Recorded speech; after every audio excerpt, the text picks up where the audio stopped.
반갑습니다.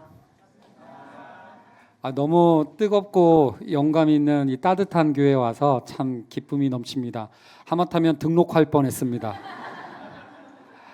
저는 분당우리 교회에서 12년 사역했기 때문에 어디 가서 뭐 이렇게 꿀리지 않았는데 조훈 목사님은 저를 능가하시는 분이셨죠.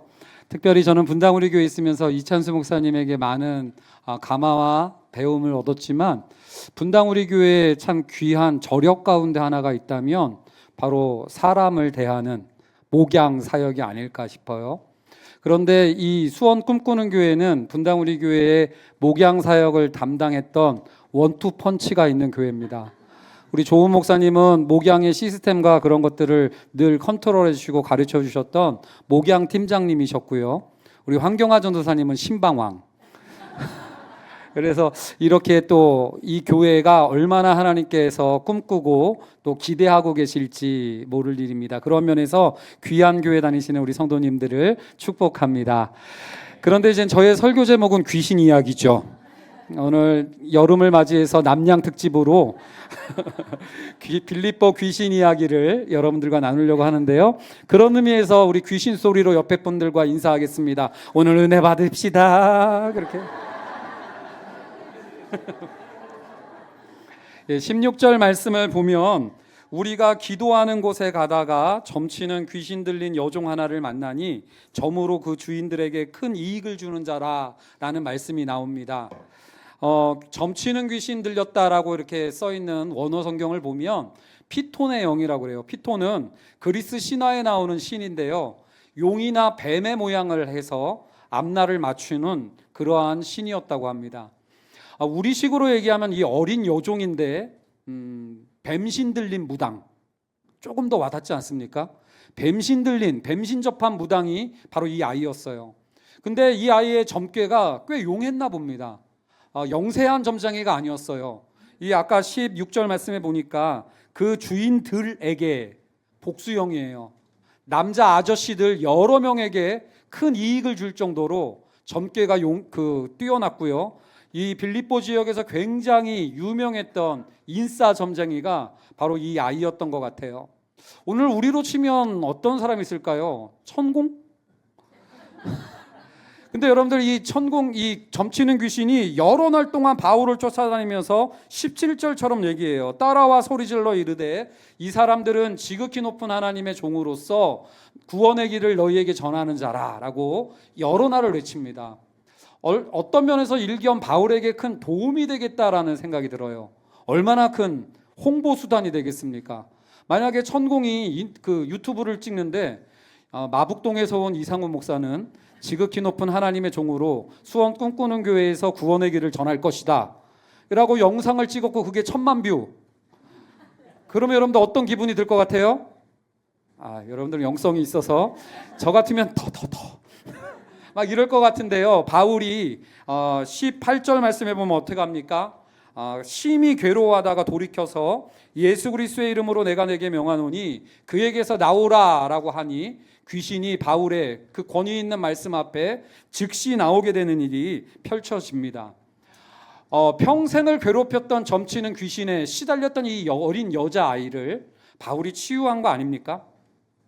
복음서에서는 이런 장면 보면 수많은 사람들이 박수를 치고 기뻐해요. 할렐루야. 근데 왜 이렇게 안 기뻐하세요? 막 너무 좋아하고 기뻐하고 잔치를 펼치고 놀라워하고 그런다고요.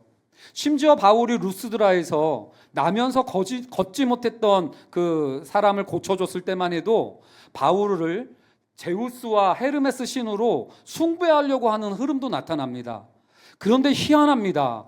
우리의 예상과 달리 해피엔딩이 아니에요. 여러분들 한번 19절 말씀 읽어주시겠습니까? 19절 말씀 읽습니다. 시작.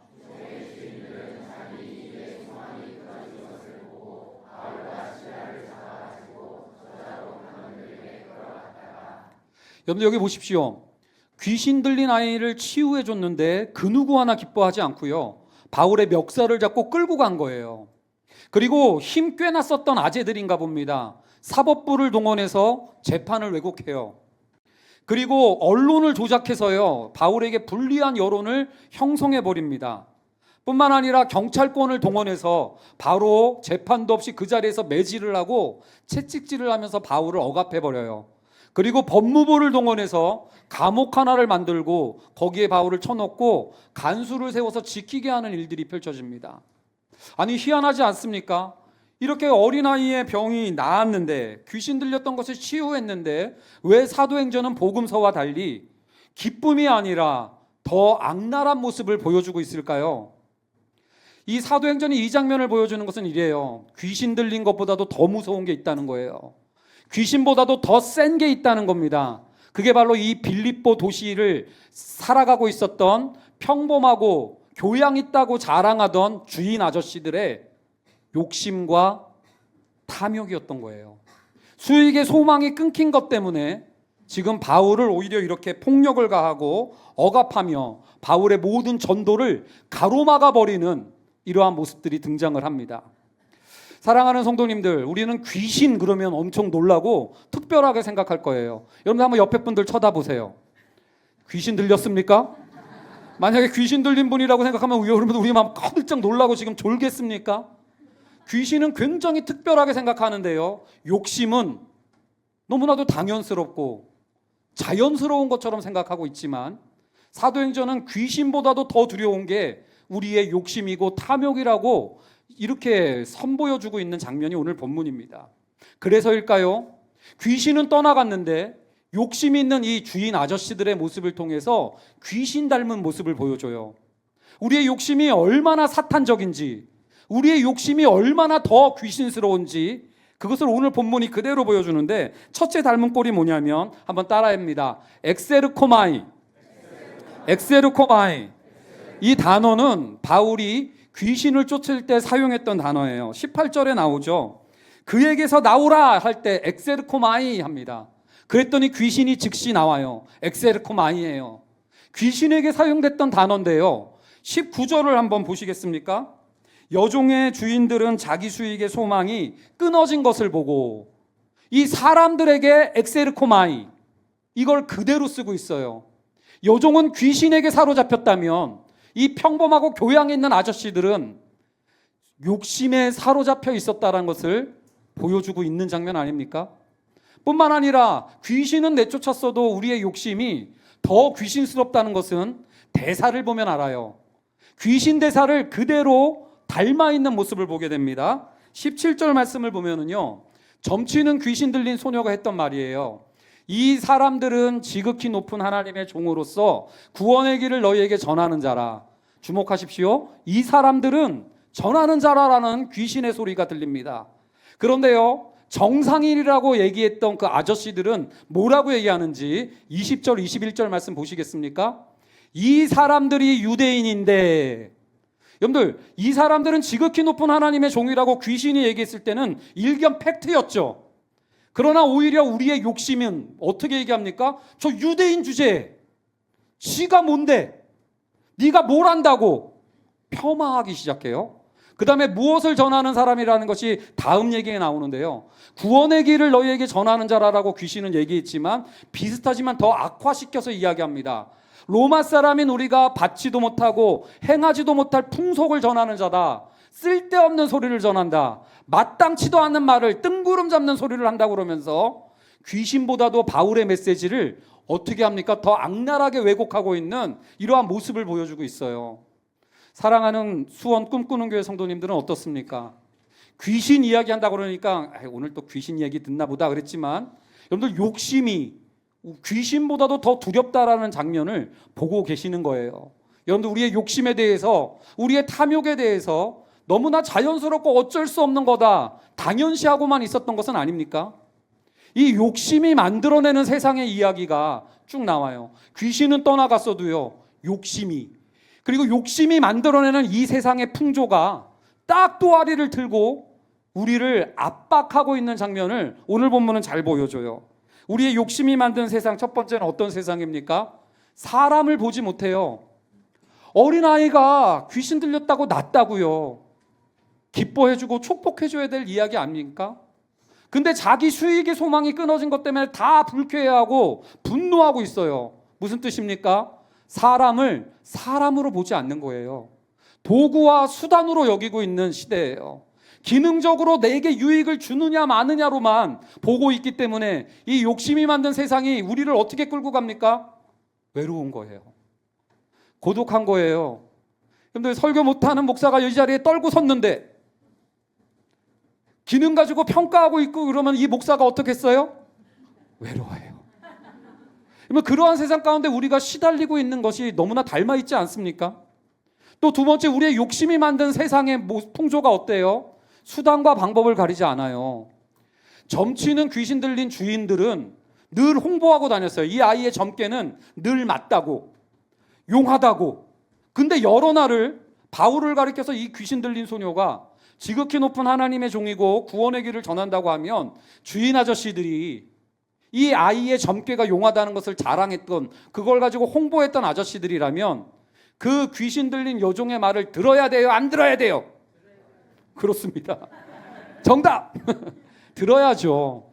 근데 여러분들, 듣지 않아요. 오히려 바울을 때려버리죠. 무슨 소리입니까? 진짜든 가짜든 상관없는 거예요. 자기들에게 유익을 끼쳐야 사람을 대하는 겁니다. 혹시 우리가 우리의 자녀들을 너 공부 잘하는 애랑만 놀아 이러면서 유익을 받을 만한 자녀들이랑만 링크시켜주고 있는 거 아닙니까? 이게 바로 이 세상 풍조를 따라가는 길이고요. 좀 더 전문적으로 얘기하면 귀신 들린 현상이에요. 세 번째는 또 이 세상의 풍조가 어떻게 만들어버렸습니까? 갈라치기를 해요. 우리 편과 상대편을 나눠버려요. 아니, 갑자기 이 부분에서 왜 유대 사람인 그 사람들이 로마 사람인 우리가 이렇게 편을 가릅니까? 이 세상에 너무나도 네 편, 내 편, 곁은 사라지고 편만 남아있는 게 오늘 우리의 삶 아닙니까? 너무나 갈등 가운데 시달리는 시대를 살고 있는 것 같아요. 제가 참 충격적인 건 뭐냐면, 이 설교를 준비하는데 뉴스를 하나 봤는데 개근거지라는 말을 초등학생들이 반 친구들한테 한대요. 이게 뭔가 봤더니 개근, 옛날 어릴 때 우리는 자랑이었고 상 받을 만한 축복할 일이었죠. 근데 요즘은 체험학습을 내고 부모들이 해외여행을 이렇게 가다 보니까 오히려 결석하는 게 더 사모할 만한 얘기가 된 거예요. 가난한 집 아이들은 해외여행을 못 갔나 봐요. 체험학습을 안 내주셨나 봐요. 먹고 살아야 되니까 개근했나 봐요. 그랬더니 해외여행 갔다 온 아이들이 친구들한테 야, 이 개근거지야. 여러분들, 이러한 현상들이 오늘 우리 가운데 사람을 등급으로 나누고 계층으로 나누고 계급으로 나누는 현상들로 갈라지고 있는 이러한 모습들이 우리의 주변에 있는 건 아닙니까? 그러나 더 심각한 게 있죠. 이렇게 만들어진 이유가 있어요. 네 번째, 이 세상 풍조의 특징인데요. 한번 따라해 봅니다. 불의는 참아도 분리는 못 참는다. 이 어린 소녀를 여러 아저씨들이 착취할 때는 아무도 뭐라고 안 했어요. 그 불의한 장면 때문에 들고 일어나는 사람은 아무도 없었다고요. 그런데 손해 끼치자, 자기들에게 손해가 미치자, 자기들의 이익이 끊기자 어떻게 됩니까? 들고 일어나서 이 난리를 치는 거예요. 사랑하는 성도님들, 오늘 사도행전이 보여주는 장면이 뭡니까? 귀신은 쫓아냈지만 귀신 없는 우리의 욕심이, 그래서 우리는 괜찮아 보이고 정상인 것처럼 보이고 얼마든지 교양 있는 사람처럼 보이지만 우리들의 절제되지 않는 욕심이 만들어낸 이 세상의 풍조 때문에 우리는 늘 불안해하고 압박당하고 강요당하면서 이런 세상을 방치하고 있는 거 아니냐고요. 왜 빌립보라는 도시가 이렇게 됐습니까? 공중권세 잡은 자를 따랐기 때문이기도 해요. 그러나 더 두려운 것은 우리의 마음의 정욕대로 우리의 욕심을 따라 행했던 우리들의 삶 때문이기도 합니다. 그러나 더 두려운 것은 뭐예요? 이 세상 풍조가 변할 것 같지 않은 것 때문입니다. 사랑하는 성도님들, 우리는 예수님 믿으시죠?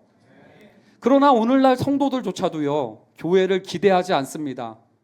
교회에서 고작 마음의 평안을 얻고 영적인 문제를 해결할 줄은 모르지만, 그래서 더러운 귀신으로부터 자유했는지는 모르지만 여전히 욕심 가득한 세상을 살아가면서 여전히 이 세상 풍조가 하나도 안 바뀔 것만 같은 현실을 살아가면서 우리는 낙담할 때가 있어요. 말씀은 그러해도 현실은 이렇습니다. 말씀은 그렇지만 현실은 어쩔 수 없는 거 아닙니까? 하면서 우리는 오히려 교회에서 고작 그냥 위로 정도 얻고 그 정도로 신앙을 이렇게 반복하고 있는 것은 아닌가 모르겠습니다.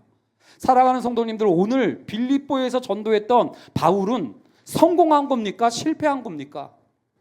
감옥에 갇혔고요, 매 맞고요, 그걸로 끝났어요. 실패한 것처럼 보이는 거예요. 더군다나 이 어린 소녀 어떡하죠? 귀신 들려서 점이라도 쳤을 때는 수익이라도 많이 걷어서 대접이라도 받았을 거 아니에요. 근데 이젠 점도 못 치는 이 불쌍한 어린아이, 이 욕심 많은 아재들이 어떻게 하겠습니까? 저만 지금 전 너무 걱정되는 거예요. 이 아이 너무 불쌍한 거예요. 괜히 귀신 쫓아가지고. 이게 딱 오늘 우리의 현실 아닙니까? 괜히 예수 믿어가지고, 괜히 교회 다녀가지고, 오히려 세상보다 더 많은 악랄한 욕심을 부리고, 세상보다 더 수단 방법 가리지 않고 살았더라면 괜찮았을 건데, 괜히 교회 다녀가지고 오히려 더 실패한 모습처럼 보이는 것이 오늘 우리의 모습 아니냐고요. 그러다 보니까 신앙생활하는데 꿈을 잃어버렸어요. 교회를 기대하지 않습니다.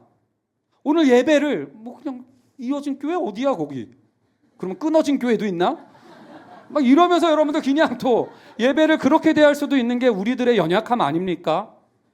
그래서 바울의 사역이 감옥에서 실패한 것처럼 보이는 거예요. 그러나 사도행전이 강력한 것은 25절에 나와 있습니다. 25절 말씀 같이 읽어보겠습니다. 시작.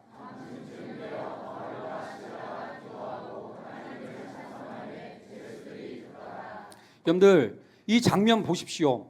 한밤중에 바울이 감옥에서 기도하고 찬송하는 장면을요, 우리는 이것을 빌립보 간수의 가정을 전도할 때 주 예수를 믿으라 그리하면 너와 내 집이 구원을 받으리라, 그 본문으로만 연결해서 읽었는데요, 사실 이 25절 말씀은 어린 귀신 들린 여종과 연결되어지는 말씀이에요.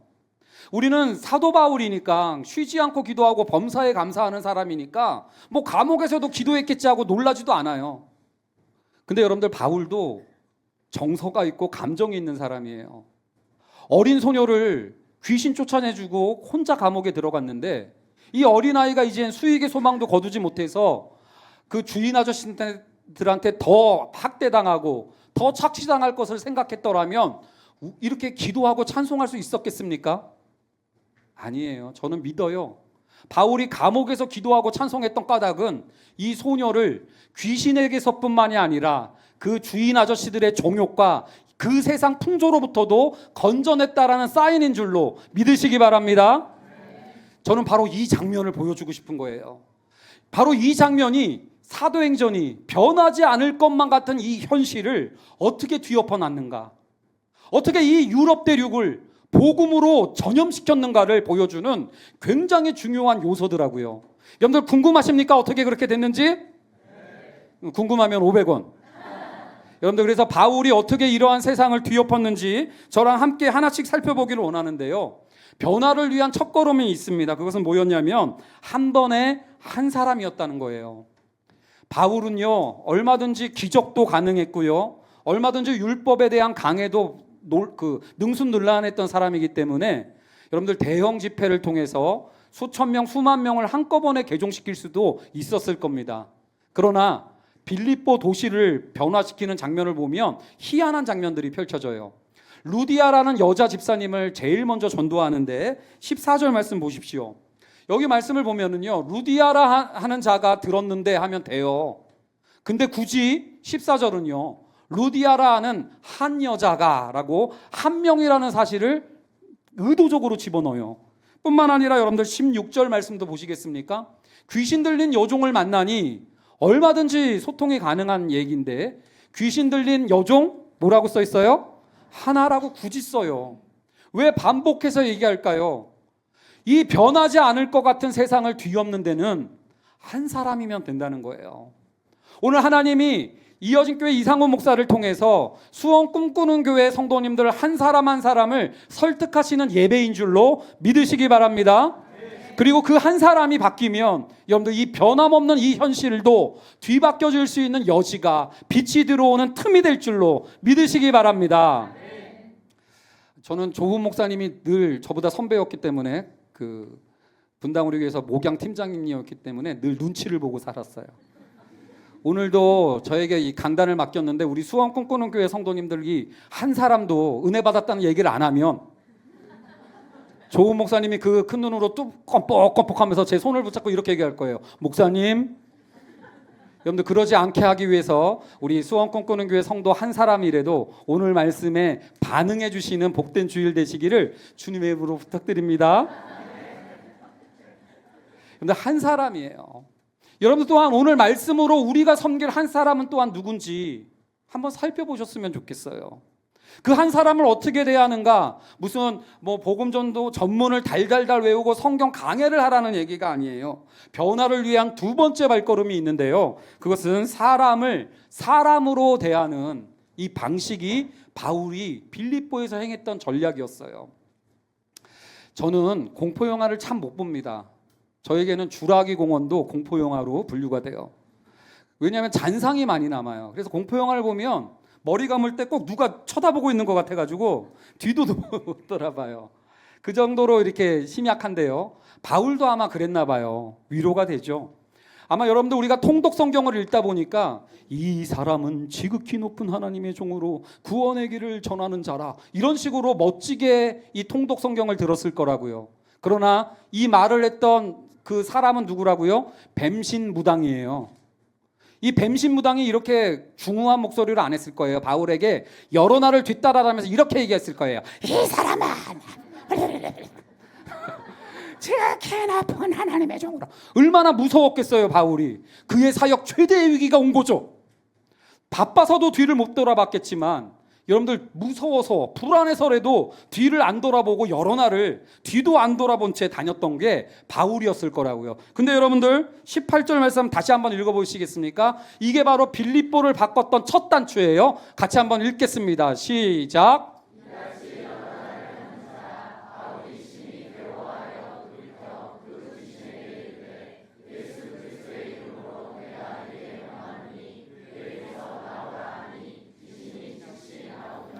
빌립보를 변화시킬 수 있었던, 변하지 않을 것만 같은 현실을 변화시켰던 단어는요, 돌이켜라는 단어예요. 여러분들 우리도 어쩌면 너무나 바빠서 앞만 보고 살아왔는지도 모르겠어요. 어쩌면 두려워서, 불안해서 뒤도 안 돌아본 채 앞만 보고 달려왔는지도 모르겠습니다. 여러 날 동안 귀신 소리가 들려서 앞만 보고 달려왔는데 돌이켜보면서 이 한 사람을 향한 구원의 계획이 시작되는 장면을 보게 돼요. 여러 날을 귀신 소리만 들려서 뒤에는 귀신이 따라오는 줄만 알았어요. 근데 바울이 돌이켜보니까 귀신이 아니에요. 어린 소녀가 서 있네요. 귀신이 떠드는 줄 알았는데 어린 소녀가 말하고 있어요. 사람이 서 있는 겁니다. 돌이켜봤더니 사람이 보였어요. 돌이켜봤더니 귀신이 아니라 똑같은 누군가의 사랑받을 딸이 눈을 껌뻑껌뻑하면서 바울과 눈을 마주치고 있는 장면이 바울의 눈앞에 펼쳐진 거예요. 아니 대체 이 어린아이를 누가, 도대체 이 사랑받아야 될 이 아이를 왜 더러운 귀신이, 그리고 왜 저렇게 욕심 많은 아저씨들이 왜 이 아이를 이렇게 착시했을까? 바울이 짜증이 나겠어요, 안 나겠어요? 났어요. 너무 성경에 박식하세요. 고린도전서 13장에 보면 사랑은 오래 참고 사랑은 온유하다던 바울이 심히 괴로워했다라는 표현이 나와요. 여러분들 원어는요, 짜증냈다라고 그래요. 바울이 엄청 짜증내면서 그 소녀에게 나와! 왜 건드려! 더 이상 만지지 마! 짜증내고 있었던 거예요. 바울은 이 짜증낸 것 때문에 그 주인 아저씨들의 심기를 건드렸고 매질을 당하고 핍박을 당하고 감옥까지 갇혔다고요. 근데 여기서 희한한 장면을 많은 성도님들이 놓치는데, 바울이 감옥에 갇힌 다음날 그 지진이 나서 옥문이 열리잖아요. 그래서 관원들이 그 살피러 오거든요. 근데 그 현장에서 바울이 그 다음날 로마 사람인 우리의 죄도 묻지도 않고 매질을 하고 감옥에 가뒀다라고 항의를 하니까 빌립보 관원들이 로마 사람을 재판도 없이 했다고 하면서 두려워하면서 벌벌 떨어요. 여기서 퀴즈. 아니 매 맞을 때, 매 맞기 전에, 재판 받기 전에 로마 사람이라는 거 밝혔으면 어떻게 됐을까요? 예, 정답. 여러분들 안 받아요. 매도 안 맞고 감옥에도 안 갇혀요. 근데 바울이요, 로마 사람인 걸 왜 다음날 밝혔을까요? 까먹어서? 아니에요. 이 한 소녀 건질 시간, 구할 시간 확보하는 거예요. 루디아의 교회 성도들이 바울이 재판받고 매맞고 이럴 때 찾아왔겠어요? 안 찾아왔겠어요? 찾아왔고 바울이 부탁했겠죠. 저 아이 걱정된다고. 저 욕심 많은 주인 아저씨들이 이제 점도 못 치는 저 아이 그냥 방치하면 큰일 날 것 같다고. 성도들에게 말하는 시간 그거 확보하느냐고. 근데 바울이 로마 사람인 걸 안 밝히고 매맞아요. 로마 사람인 거 안 밝히고 감옥에 들어가요. 이 아이랑 언제 봤다고요? 무슨 그렇게 부어터진 정이 있다고요? 이 아이가 바울한테 무슨 이득을 끼치는 아이라고요? 어린 아이였고요. 알지도 못하는 이방 여자 아이였고요. 그리고 귀신 들린 아이였다고요. 아무 상관없는 이 한 사람 위해서 로마 사람인 걸 끝까지 안 밝히고 매맞고 피가 범벅이 돼서 감옥에 들어간 이 바울. 이 장면을 보니까요, 그 빌립보 사람들이 놀랍니다. 21절 말씀 한번 읽어주시겠습니까? 읽습니다. 시작.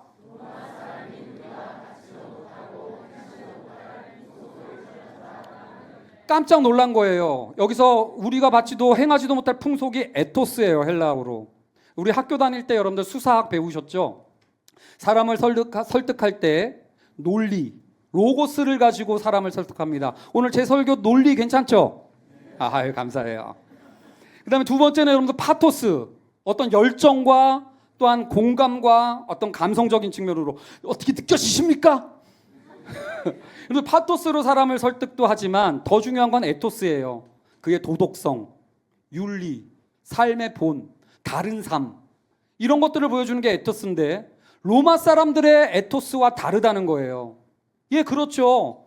이득을 주는 사람한테나 잘하는 게 로마의 에토스인데 자기에게 아무 이득을 안 주는데도 이 손해를 당하고 있는 바울의 모습이 너무나 가당치 않은 거예요. 사람을 등수와 도구와 수단으로만 이용했고 경쟁 대상으로만 생각했던 로마의 에토스와 달리 이 한 사람을 위해서 이렇게 매맞고 있는 바울이 전혀 다른 에토스라는 것을 지금 보고 놀라고 있는 거예요.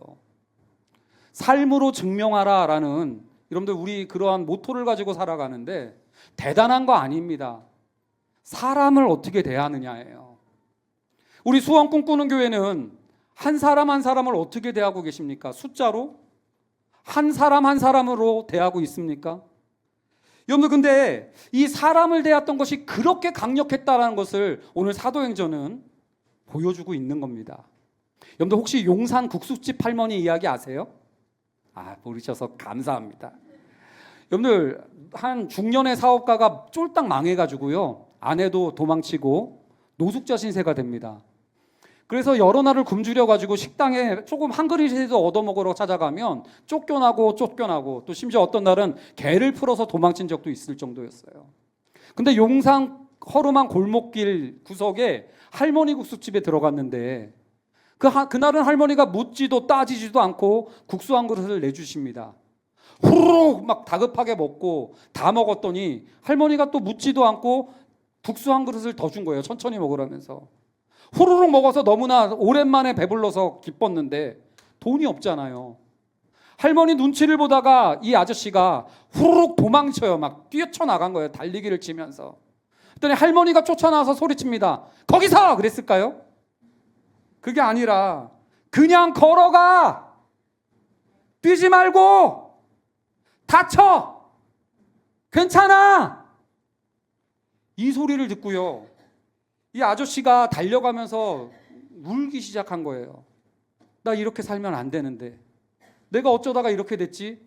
그래서 이 아저씨가 중남미로 건너가가지고요, 사업을 다시 회복시키고 성공해가지고 한국에 와서 방송국에 이 할머니에 대한 감사를 방송국에 이렇게 사연을 올려주면서 우리에게 알려진 유명한 스토리예요. 그런데 제가 이번 설교 준비하면서 이 할머니의 비하인드까지 발견해왔죠. 할렐루야. 이 할머니도요, 유복했던 가정에 이렇게 사랑받던 딸이었어요. 결혼을 해가지고요, 사남매 어린 아이들을 낳고 잘 기르기 시작했던 아줌마였습니다. 근데 남편이 40대 초반에 갑작스럽게 암투병을 하다가 이 세상을 떠나요. 이 아줌마도요, 살 길이 너무나 막막하고 어린 내 자녀를 어떻게 기를까 앞길이 안 보여서 연탄불을 피고 자살하려고 시도를 합니다. 근데 하나님이 참 기가 막히죠. 그 타이밍에 이웃집 아줌마를 보내요. 이웃집 아줌마가 연탄불 보더니 어떻게 하는지 아십니까? 아, 이 연탄불에 다시국물 끓여가지고 국수 팔면 먹고 살겠다. 하필 그 타이밍에.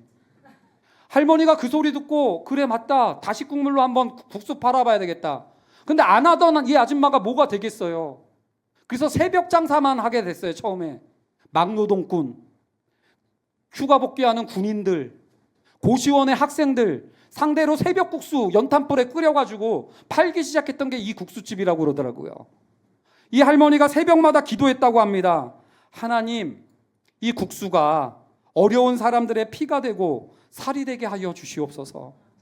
하나님, 이 국수가 어려운 사람들을 오늘을 일으킬 수 있는 힘이 되게 하여 주시옵소서.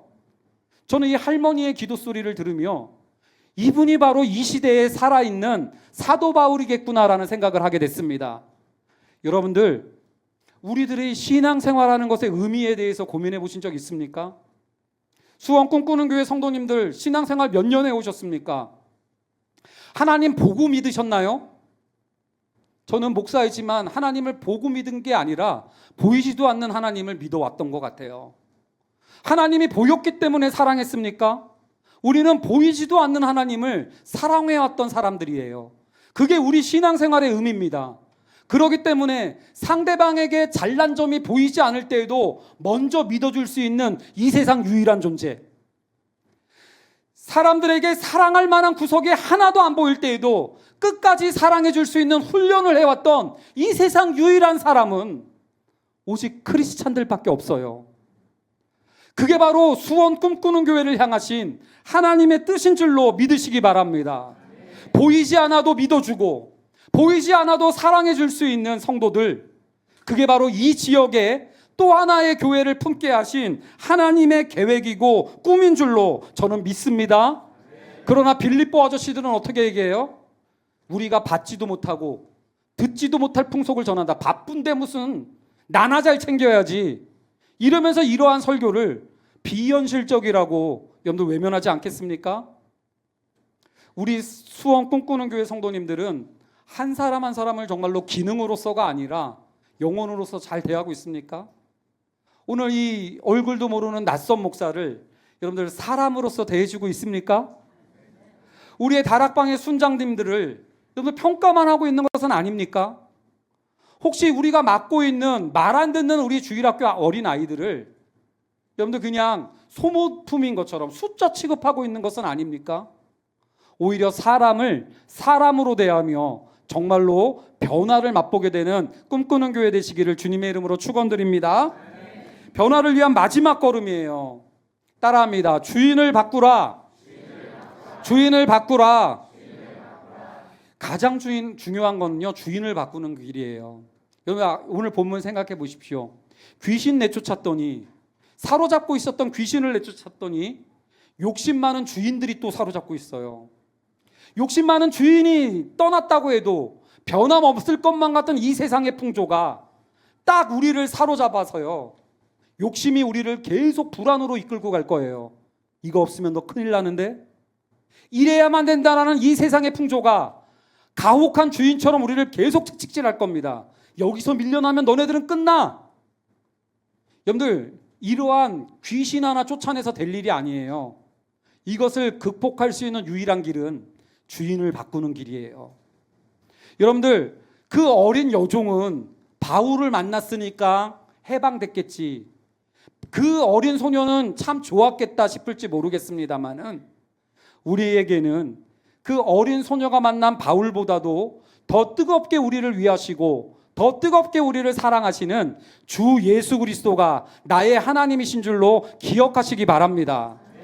이 어린 소녀가 바울에게 아무런 이득과 그 도움을 줄 가능성이 하나 없었는데도 이 아이 하나를 위해서 바울이 수고했던 것처럼 우리가 죄인 되었을 때, 심지어 아직도 원수 되었을 그때에도 여전히 내 욕심이 전부인 줄로만 알고 살아가고 말씀보다도 이 세상 풍조를 하나님으로 삼고 살아왔던 우리들인데도 예수는 우리 한 사람을 포기하지 않고 찾아오셨습니다.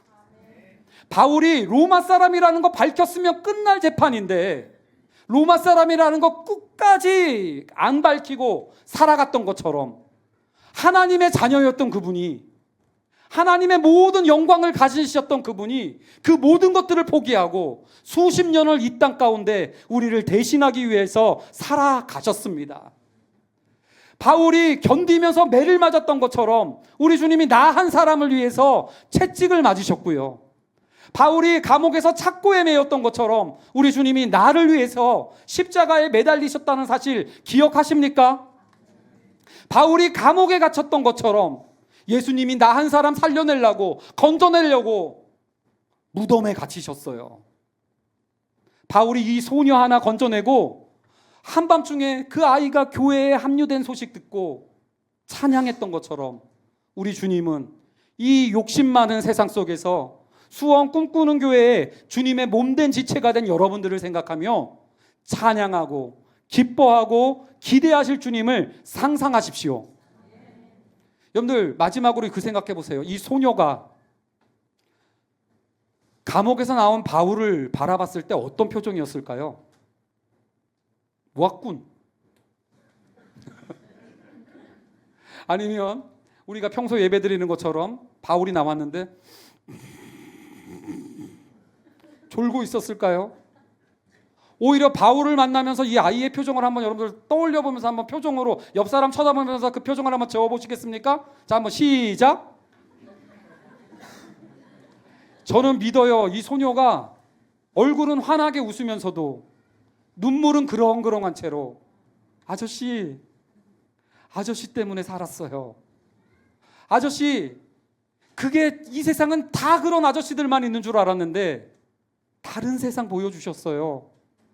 저 그렇게 살고 싶어요 라면서 울먹이면서 바울을 감사하게 맞이하지 않았을까요?